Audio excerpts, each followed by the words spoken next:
la pleine lune, parlons-en.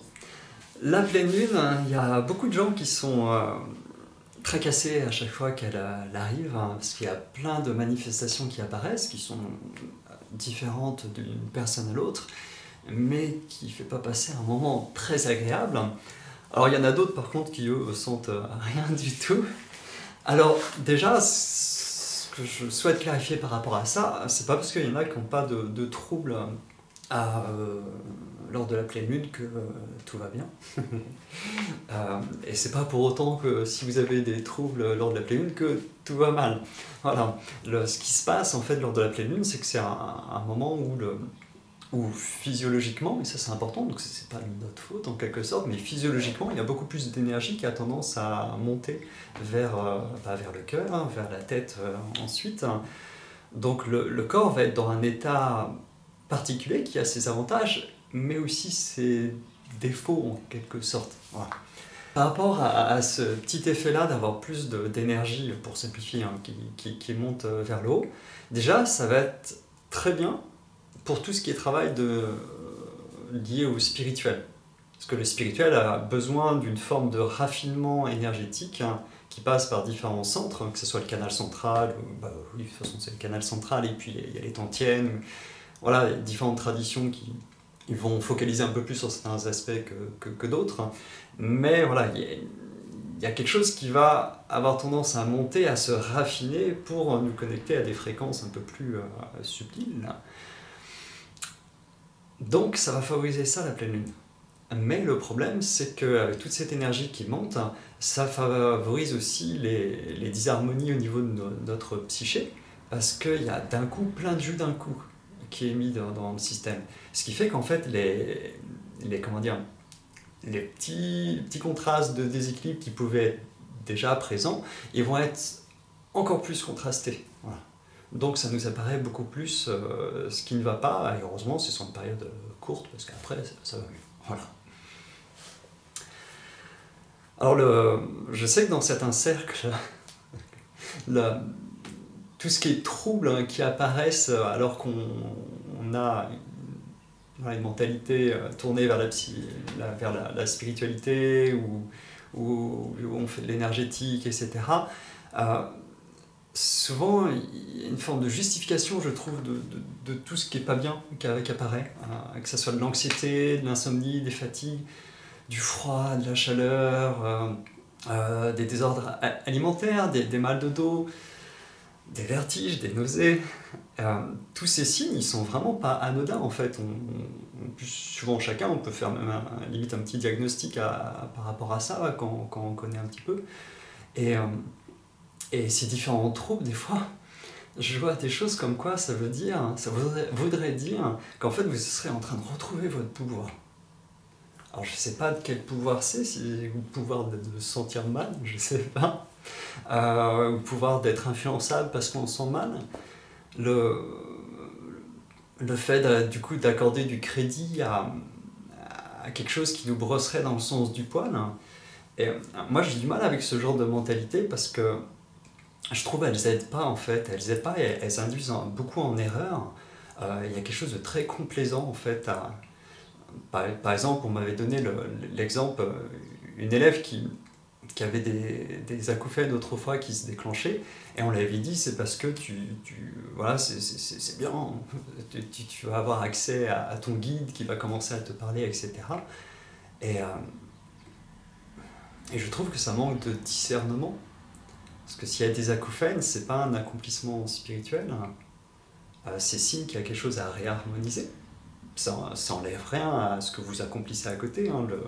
Je dis pas ça pour casser du sucre sur des personnes en particulier, mais juste pour faire questionner en fait, est-ce que c'est vraiment juste de tout justifier avec le mental? Le mental il est balèze pour ça, alors qu'on se sent pas bien.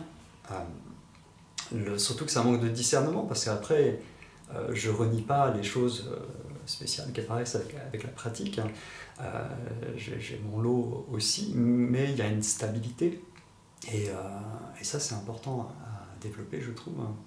Et pour la petite blague, je trouve que des fois, à toujours justifier quand ça va pas bien et que c'est un super accomplissement, J'ai l'impression qu'on aime avoir mal et qu'il y a une forme d'héritage inavoué de certains modes de pensée auxquels on est très influencé en Occident.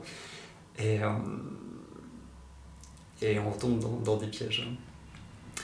La pleine lune, euh, du coup, comme ça fait tout monter, s'il y a une disharmonie au niveau de, pour parler au niveau chinois, s'il y a une disharmonie au niveau du foie avec cette énergie qui est de pousser du bois qui monte déjà beaucoup, qui est beaucoup lié au stress, bah c'est ça qui va être amplifié, et c'est pas étonnant qu'il y ait des vertiges, des troubles alimentaires aussi qui se déclenchent, et plein de choses dans le genre en fait, c'est un peu normal.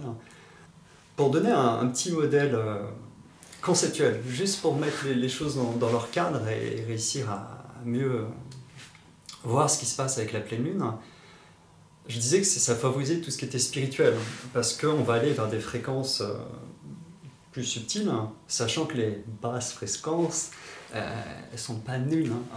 Surtout que les basses fréquences, elles seraient surtout liées à tout ce qu'on appelle Jing, J-I-N-G, l'essence vitale. Et si on n'a pas de vitalité, on est mal. Cette vitalité, c'est elle qui va soutenir le Qi, tout ce qui est mouvement, tout ce qui est informationnel, qui est du coup plus subtil que cette essence vitale.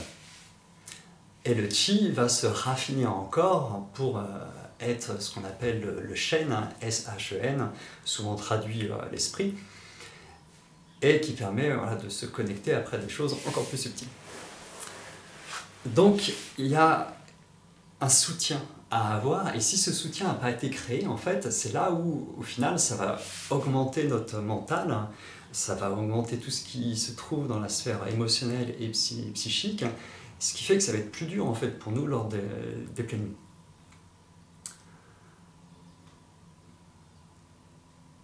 Donc à partir de là, on pourrait chercher, en fait, des astuces, mais les astuces, elles sont ponctuelles, et il faut se l'avouer, ça marche pas, quoi. Ou alors ça allège un peu, mais je pense même que ça peut créer des fois d'autres problèmes, suivant les petites astuces qu'on a l'habitude de prendre, et même renforcer du coup ce qui va créer des disharmonies après. Il faut retravailler tout ce qui est lié à une harmonie de la psyché, il y a plein de moyens pour ça. Au niveau corporel, le fait de faire en sorte que tout circule comme il faut, le fait de se laisser suspendre, travailler sur la nuque, relâcher toutes ces zones-là, ça peut faire beaucoup de bien pour que ça ne reste pas stagnant et que ça crée plein de soucis au niveau de la tête. Et comme d'habitude, l'ancrage avec l'écoute de la respiration, si cette qualité-là elle est installée, en fait, il n'y a plus ces problèmes-là. Ça reste suffisamment ancré dans le bas, et ça va soutenir justement tout ce qui est... toute cette conversion après vers le subtil, parce qu'il y a le tangible qui est renforcé. Il ne faut pas sous-estimer ce qui est tangible. Et d'ailleurs, par rapport à ça, il y a aussi ce fait de savoir se focaliser sur les différentes longueurs d'onde en quelque sorte. Si on est bloqué sur la longueur d'onde physique tout le temps, du coup, on pourrait nous trouver insensibles, mais peut-être qu'on va moins souffrir aussi de choses liées à la sensibilité énergétique. Mais du coup, on n'arrive pas à changer de radio, donc ça peut amener des problèmes. Pareil, si on est tout le temps en mode énergétique, c'est informationnel, donc on se prend comme une éponge tout ce qui traîne, c'est usant, le système nerveux va être surchargé en permanence, donc ça, au niveau de la psyché, ça va influencer aussi, et pas en bien. Pareil, il faut savoir se refocaliser un peu sur du physique aussi de temps en temps. Il n'y a rien qui est mieux ou moins cool qu'autre chose en fait, et tout est nécessaire. Donc le conseil par rapport à tout ça, et j'espère que ça éclaircit un petit peu, c'est de trouver en fait quelqu'un tout simplement qui connaît, qui a installé les qualités en lui, et qui a la capacité de pouvoir enseigner aussi pour qu'il y ait une transformation progressive de sa qualité, et puis qu'on soit bien, quoi, même en pleine lune, et jusqu'à même pouvoir récolter aussi les bienfaits de la pleine lune. Voilà.